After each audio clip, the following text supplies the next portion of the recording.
Bismillahirrahmanirrahim. Assalamualaikum warahmatullahi wabarakatuh.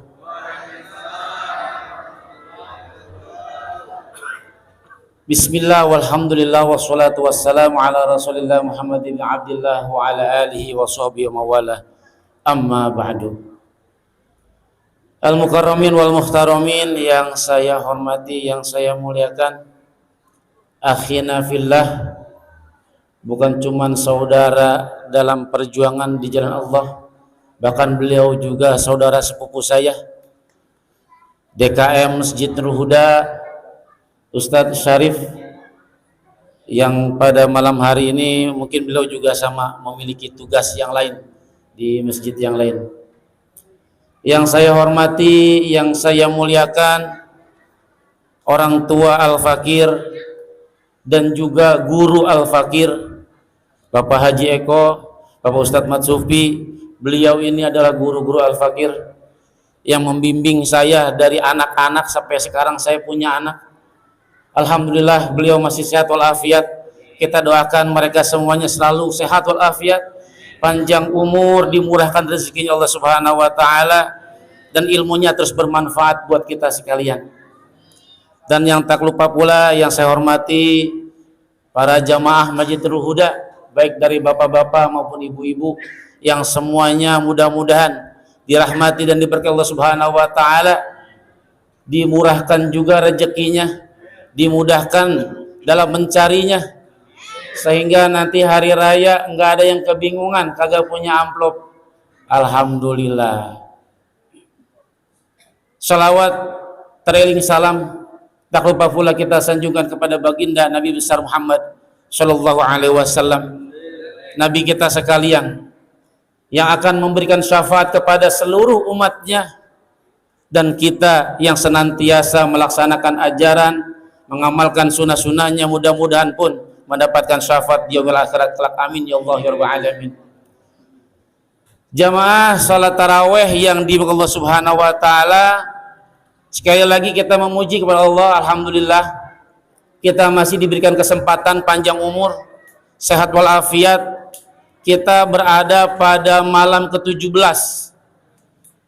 Para ahli sejarah mengatakan bahwasanya malam ke-17 ini adalah malam diturunkannya Al-Qur'an.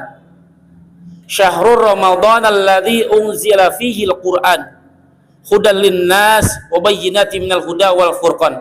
Ayatnya segitu doang, kagak dijelasin tanggal berapanya. Bulan Ramadan diturunkan Allah Subhanahu wa taala Al-Qur'an. Kapan tanggalnya ahli sejarah mencatat kira-kira begitu, kurang lebihnya malam ini nih, malam 17, ketika Rasulullah SAW bertahanus di Gua Hira, lagi merenung tentang nasib umat manusia yang kok makin kesini makin aneh menyembah berhala. Tiba-tiba Allah menurunkan wahyunya, sebagaimana Al-Fakir tadi membacakan dalam surah salat Isya tadi, rakaat pertama, surat Al-Alaq 5 ayat pertama, Iqra, Iqra. Jibril mengajarkan kepada Rasulullah, baca wahai Muhammad. Setelah diturunkannya wahyu berarti sah, Rasulullah mendapatkan gelar Nabi dan Rasul yang wajib untuk menyebarkan agama Islam ke seluruh penjuru dunia. Dan kita alhamdulillah bukan siapa-siapanya Rasulullah, keturunannya bukan, dari golongan bangsa Habaib juga bukan, tetangga juga bukan, ngelihat wajahnya belum pernah, tinggal sama beliau juga nggak pernah. Tapi Masya Allah kita sekalian bisa bersyahadat, bisa bersaksi bahwa benar Muhammad adalah Rasulullah, Muhammad adalah utusan Allah. Dan ini nikmat yang sangat mahal harganya, yang nggak bisa kita gadaikan dengan apapun. Sayang sekali kalau kita yang hari ini masih memeluk agama Islam, tapi kemudiannya sebagaimana para khutbah itu kan, kalau di hari Jumat tuh suka ada tuh, wala tamutunna illa wa antum muslimun. Pesan banget Allah Subhanahu wa taala, wala tamutunna illa wa antum muslimun, kata Allah, Jangan sampai kalian nanti pulang, jangan sampai kalian nanti mati kecuali kalian dalam keadaan orang Islam. Maka pertahankan iman, pertahankan Islam yang ada sekarang ini. Hadirin, salat tarawih yang Allah Subhanahu wa taala berarti kita ada di dua barokah, double barokah. Barokahnya bulan Ramadan dan barokahnya malam nuzul Quran. Kalau kita berbicara tentang Ramadan dulu deh, jangan dulu berbicara Al-Quran. Umur berapa kita sadar kita ngeh itu bulan Ramadan di bulan ke-9 coba. Bulan Ramadan kalau diurut dari bulan Muharram, Safar, Rabiul Awal, Rabiul Akhir, Jumadil Awal, Jumadil Akhir, Rajab, Sa'ban, Ramadan, bertengger di bulan ke-9. Dalam sebuah angka, kalau yang belajar matematika nih, angka tertinggi itu adalah angka 9. Nggak ada lagi angka yang lain. Atasnya 10 itu udah penggabungan 1 sama 0. Berarti tertinggi itu bulan apa, angka 9. Dan Allah Subhanahu wa taala memberikan hadiah, kado spesial buat umatnya Nabi Muhammad untuk berpuasa di bulan Ramadan. Karena memang bulan Ramadan bulan yang spesial. Nggak ada lagi tuh angka yang paling tinggi kecuali angka 9. Dan kalau kita hitung-hitung perkalian angka 9, itu semuanya akan kembali kepada 9. 2 kali 9 18, 1 tambah 8 9 lagi. 3 kali 9 27, 2 tambah 7 9 lagi. Terus perkaliannya sampai 9 kali 9 bahkan 81 menjadi 9 lagi. Wow, spesial bulan Ramadan. Sayang kalau kita melewati bulan Ramadan hanya menggugurkan kewajiban kita sebagai umat Islam saja. Udah, yang penting mah gua puasa udah beres dah. Kagak nyari hakikatnya dalam bulan suci Ramadan. Ada apa rahasia di bulan Ramadan? Itu dulu dah tuh. Jangan sampai terus berulang, Ramadan makan terus berulang, kembali terus kembali, kitanya ketemu lagi kagak bulan Ramadan di tahun yang akan datang. Itu pertanyaan yang sangat besar yang nggak bisa dijawab oleh siapapun, termasuk oleh Al-Fakir. Kira-kira tahun depan masih bisa puasa lagi apa kagak begitu?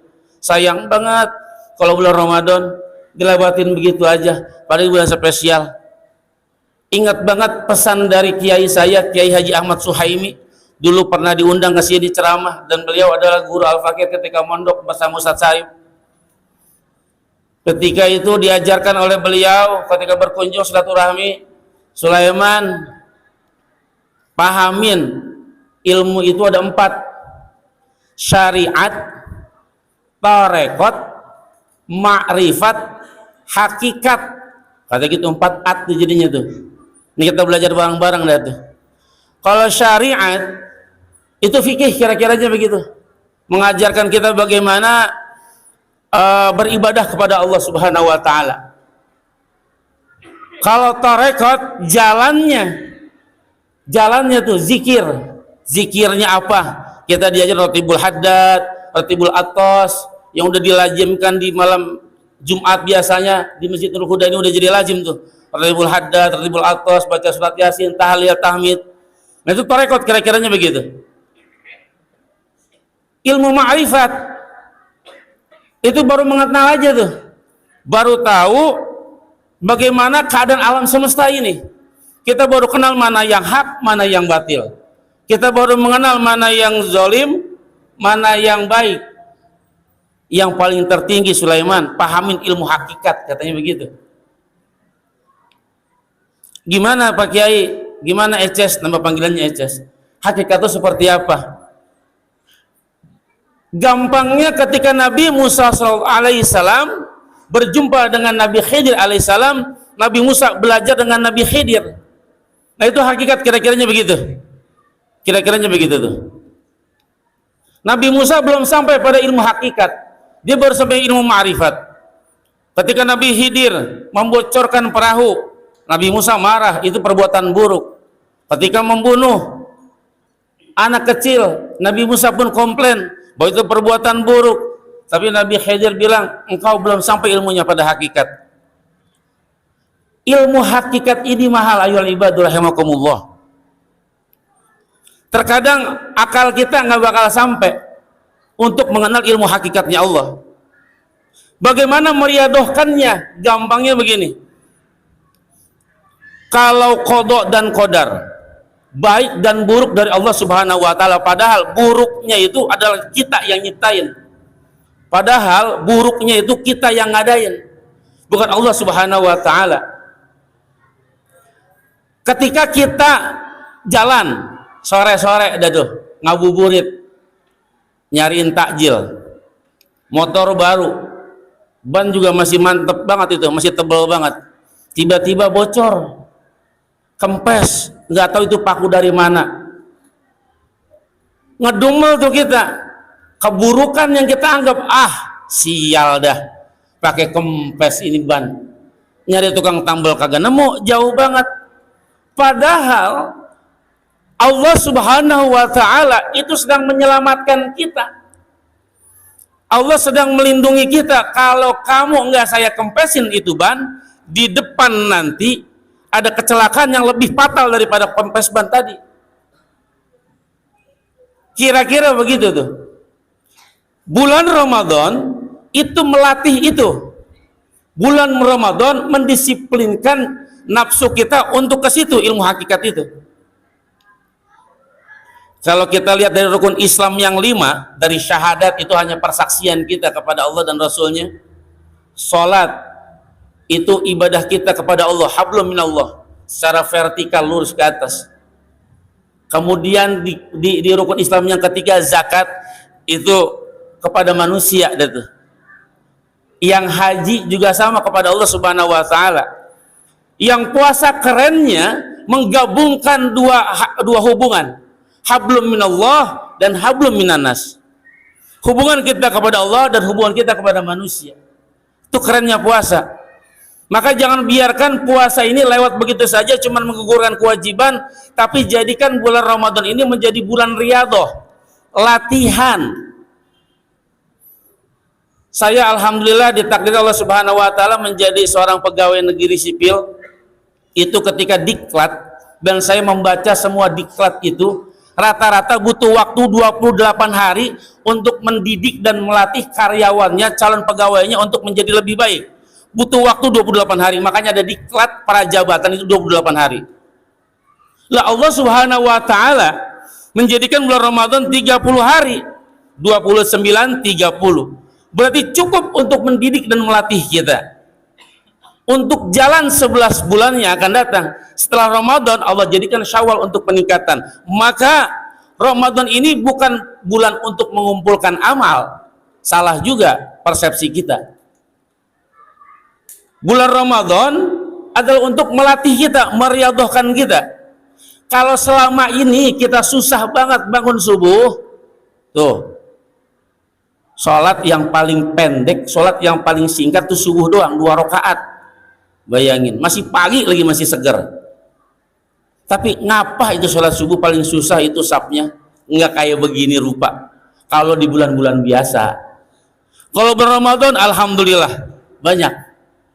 Nah itu kira-kiranya begitu tuh. Kalau kita mendisiplinkan diri kita, menjadikan bulan Ramadan menjadi riyadhah.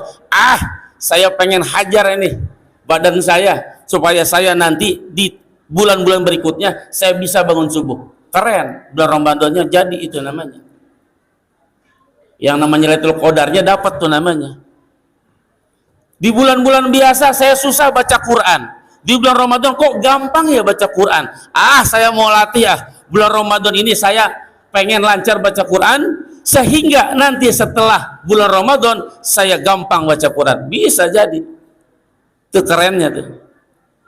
Kalau mengumpulkan amal, ya boleh-boleh aja, cuman nih yang tadi balik lagi ilmu hakikat. Ketika kita berhubung dengan manusia, hablum minallah dan hablum minannas yang kita bicarakan.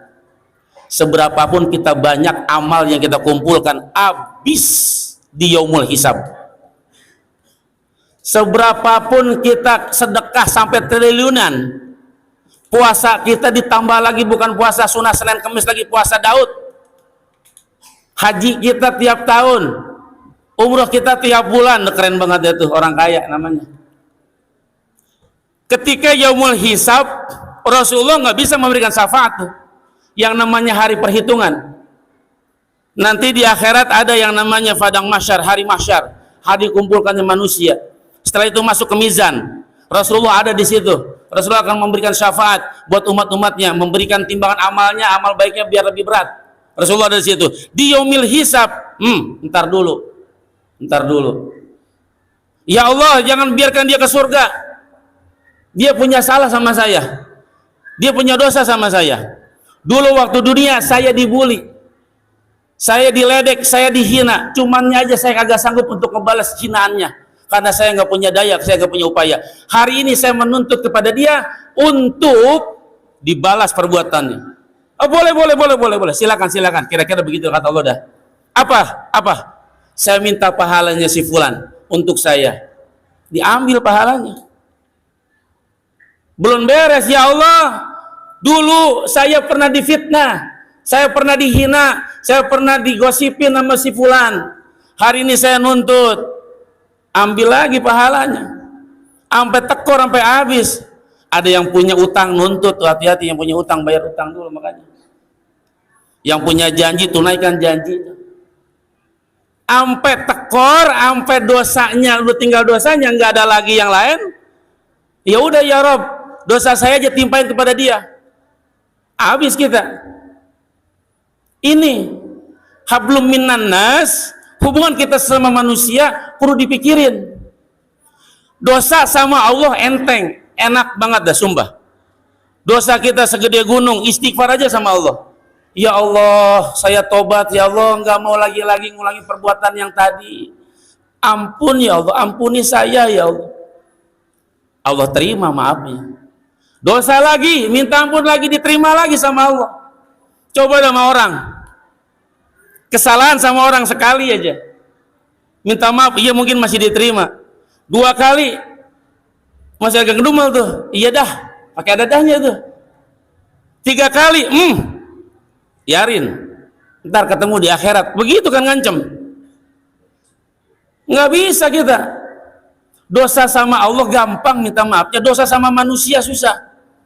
Ini bulan Ramadan nih, di ujungnya hebatnya Islam yang dibawa oleh Rasulullah SAW. Di akhir Ramadan kita musafahah, halal bihalal, minta maaf, terutama sama orang tua.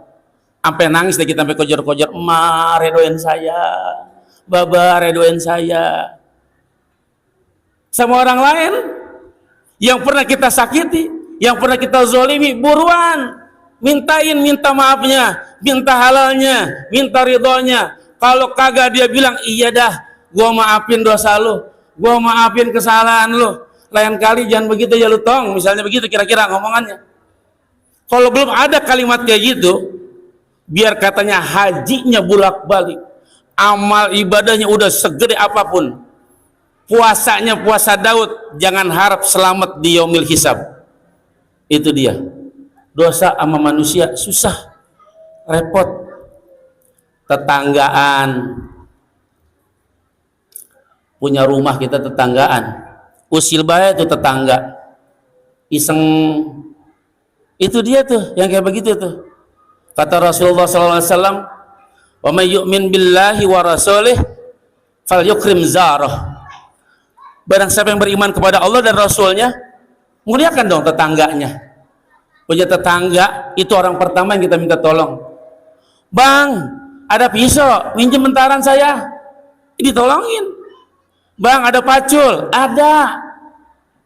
Lah kalau kita jahat sama tetangga, melengos baik kita sama tetangga, hati-hati. Jangan arep yang namanya yaumul hisab aman. Ayo ibadur rahimakumullah, bulan puasa hablum minallahnya oke, hablum minan nasnya juga harus sama. Jangan sampai kita punya pohon, kita punya genteng, itu tempiasan air hujannya kecipratan tetangga kita, kotorannya nyampe ke tetangga kita. Kita liatin tuh kiri kanan tetangga, depan belakang kita, kira-kira adanya kita itu bakal jadi benalu enggak di lingkungan kita. Kalau emang ini udah aman, RT aman, RT aman. Emang enaknya jadi RT itu yang kayak begitu, kita punya tetangga akur. Yang kagak enak mah kalau lagi berantem RT yang disalahin. Kalau ada yang jual tanah mah RT dilupain, itu emang kebiasaan banget emang. Kasihan banget jadi RT. Yang sabar aja teh, mana RT dari sini. Alhamdulillah dah. Iya.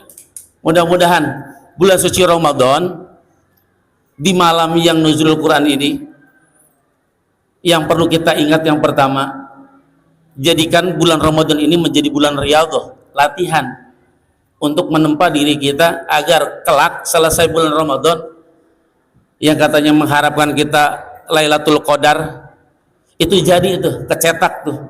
Apaan kayak amalan yang kita bisa satu aja dah, apa baca Qur'annya, apa sedekahnya, apa sholat subuhnya, apa sholat witirnya. Ibadah yang paling dicintai adalah sholat witir. Innallaha witra yuhibbul witri. Sesungguhnya Allah itu ganjil, suka dengan yang ganjil-ganjil.